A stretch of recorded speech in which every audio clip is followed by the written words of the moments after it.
une semaine en novembre, le soir dans les hôtels israéliens. Le jour à sillonner Israël et les territoires de Cisjordanie. Nous étions 52 membres, au moins pour la circonstance, de la paix maintenant, version française de Shalom Arshav. Ce mouvement créé par des soldats israéliens qui s'étaient mis à refuser la guerre. Dans un bus blindé conduit par Ibrahim. Un arabe citoyen de Tel Aviv qui connaît ces deux terres comme sa poche. Et dont l'intelligence des langues et des mœurs nous sortit plus d'une fois d'embarras. Dans tout cela nul héroïsme. Partout nous avons trouvé la meilleure volonté, le meilleur accueil. La plus grande patience et la clarté maximale. À Sderot, où 5000 Qassam tombèrent en 8 ans. Où la plupart des enfants sont en traitement psychologique. À force d'avoir 12 secondes pour se réfugier dans les tunnels chenilles. Et les abriquestes les en béton armés si la roquette les surprend dans l'air de jeu. Où le vent porte aujourd'hui les appels fanatiques des muezzins de Gaza, livrés au Hamas. Et malgré tout, hommes et femmes de paix, de Sderot et de Gaza. Ils sont une poignée à travailler au dialogue. Une autre voix, autour d'un kibboutz urbain. Et par exemple, celle de Nomika Hatzion. À Givat Aviva, où Lydia Eisenberg nous raconta, préférant, au risque de notre irritation, le mime et le jeu théâtral, aux traductions. Comment? Dans son pays de Galles. Elle avait 100 fois changé de nom et d'école. Jusqu'à ce jour, où elle s'établit ici. Dans un kibboutz encore, aidant toutes les femmes à affronter les violences conjugales, l'isolement, la pauvreté, l'ignorance, ou montant un grand centre de photographie. Avant que Lydia nous confronte à notre premier checkpoint. Un mot qu'elle prononce mieux que nous, mais qui n'a plus besoin de traduction en aucune langue. À Neve Shalom, Ouahat Salam, oasis de paix, un village judéo-arabe. Où? Dans une crèche, un jardin d'enfants et une école, des puéricultrices et des institutrices. Qu'un voile seul distingue. Accueillent et instruisent ensemble de jeunes enfants des deux mondes dans les deux langues. Et qui, ce jour-là, donnèrent leur âme à un spectacle pour commémorer l'assassinat de Yitzhak Rabin. Dont, dans sa prison, le fanatique est encore fier. Ce terrible 4 novembre 1995 qui bascula les deux peuples dans la guerre perpétuelle. À Nazareth, où le père Émile Choufani nous relata son enfance palestinienne, marquée par la perte de sa famille, durant la guerre de 1948, et sa vie d'arabe israélien et prêtre chrétien, revendiquant tout à la fois sa nationalité. Et dans le même mouvement, toutes ses historiques appartenances. Penser et réfléchir et vivre la notion de la vie commune. Comment nous pouvons être ici, dans ce pays, appartenant à plusieurs religions, à plusieurs cultures, de vivre ensemble. Et son travail auprès de ses concitoyens de tous âges, juifs et arabes, pour les emmener à Auschwitz. Non pas simplement, 1 heure ou 2. Voir les montagnes de cheveux et de chaussures. Mais 4 jours durant. Éprouver. Et partager la douleur de ceux qui comme eux viennent là. Qui peut reprocher à un prêtre de nous tenir le langage de la communion? Je crois profondément que l'éducation, telle que nous la faisons, est un lieu qui peut vraiment promouvoir des générations pour vivre et essayer de faire la paix. Certains, parmi nous, qui ne sommes pourtant pas tous les jours environnés, fracturés par la guerre et les tensions intimes, ne le trouvèrent ni assez concret ni assez politique. Quand on pense que nous sommes placés parmi les 5 premières écoles du pays, entre juifs et arabes, sur les résultats du bac, et comme école qui a plusieurs projets de pilote, l'enseignement de la musique à l'intérieur de l'école par exemple. Nous avons une école où il y a 35 villes et villages qui viennent chez nous. Il y a des élèves qui font chaque matin à peu près 1 heure pour arriver jusqu'à là, et rentrer le soir 1 heure. Et l'idée d'une formation donnée à beaucoup de jeunes qui appartiennent à la région est pour nous un élément de cette construction d'une jeunesse ouverte, d'une jeunesse qui réussit et d'une jeunesse qui a tout le sens de l'ouverture et de l'humain.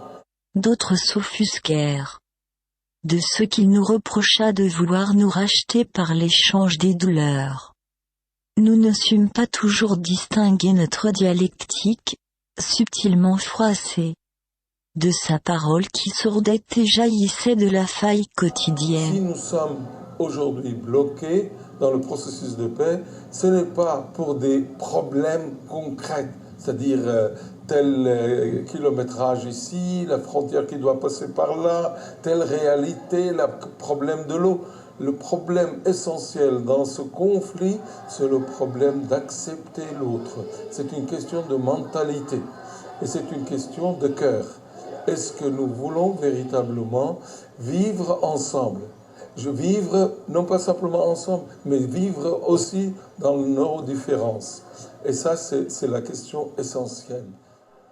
Et même ces 3 batailleurs de la colonie de Gush Etzion, qui défendent une présence dans un territoire où eurent lieu, en 1948, des massacres de la 25e heure, qu'arrêtèrent à grand-peine les soldats du roi Abdallah de Jordanie, et où, notable exception, tout le monde semble acquis à l'idée que la paix conclue, ces hommes, et ces femmes, y demeurent, au prix d'un échange de territoire.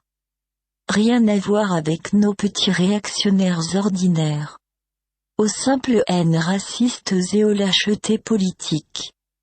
Voilà que nous fûmes mis face à des gens, déterminés et convaincus de leur bon droit, des débatteurs pugnaces au contraire, avec une intelligence différente des enjeux, et qui répondirent aux demandes de compte d'un groupe qui, pour la première et seule fois, entoura debout ses interlocuteurs, et les serra de fort près, sans qu'ils ne perdirent jamais leur courtoisie, leur science du lieu et leur sang-froid.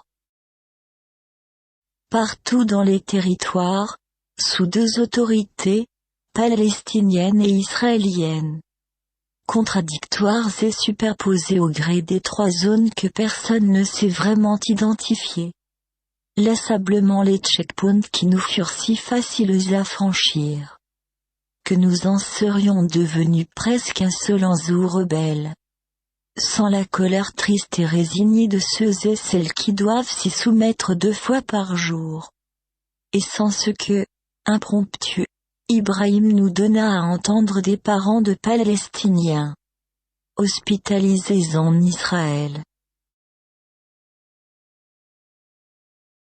Bethléem, en proie à l'exode, où personne n'entendit ce jeune guide, qui avait en effet pour métier de nous emmener dépenser nos shekalim, euros ou dollars peu importe, dans une triste boutique de souvenirs, seule ressource de Bethléem, en chute libre.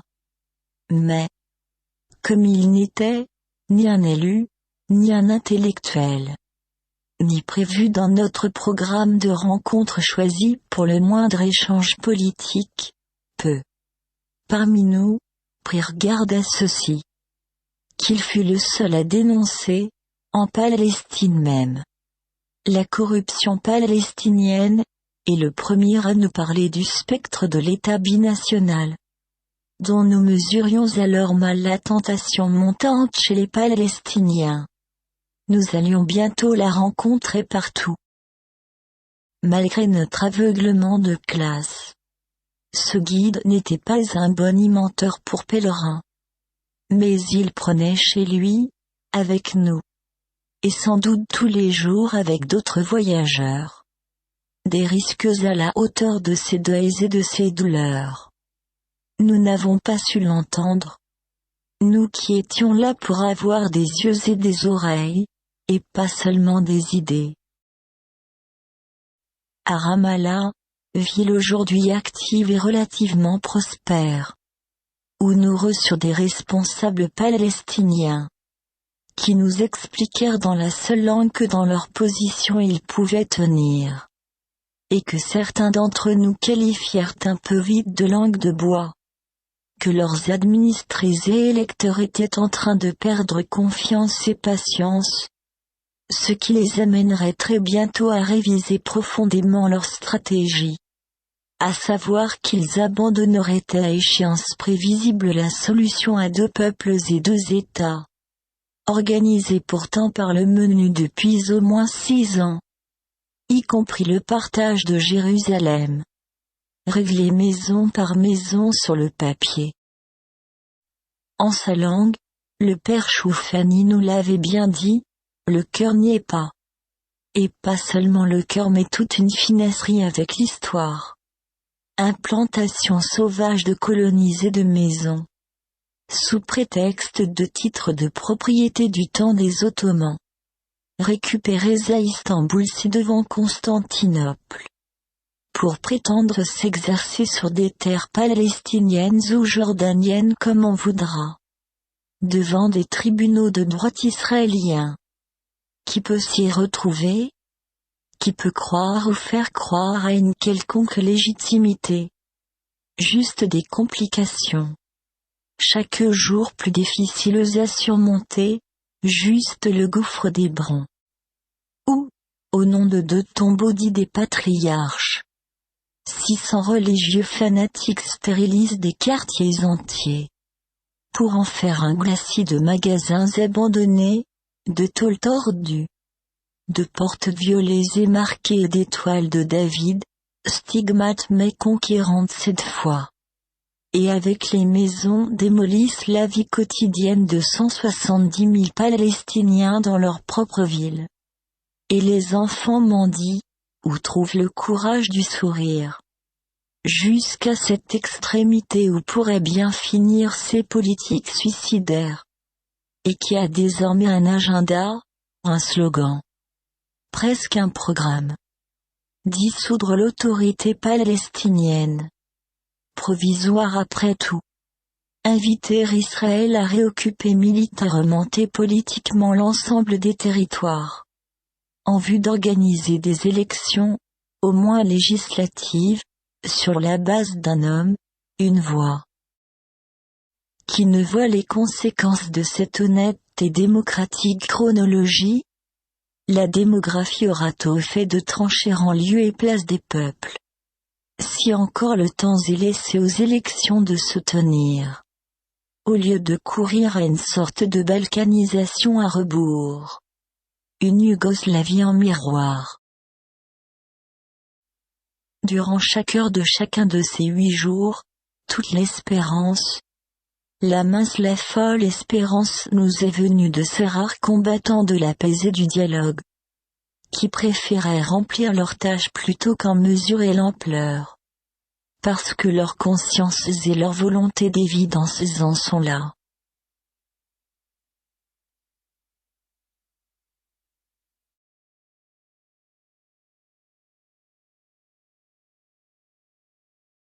Il y a des morts qui sommeillent dans des chambres que vous bâtirez. Des morts qui visitent leur passé dans les lieux que vous démolissez. Des morts qui passent sur les ponts, que vous construirez. Et il y a des morts qui éclairent la nuit des papillons. Qui arrivent à l'aube pour prendre le thé avec vous, calmes, tels que vos fusils les abandonnèrent. Laissez donc, ô invités du lieu, quelques sièges libres pour les hôtes. qu'il vous donne lecture des conditions de la paix avec les défunts,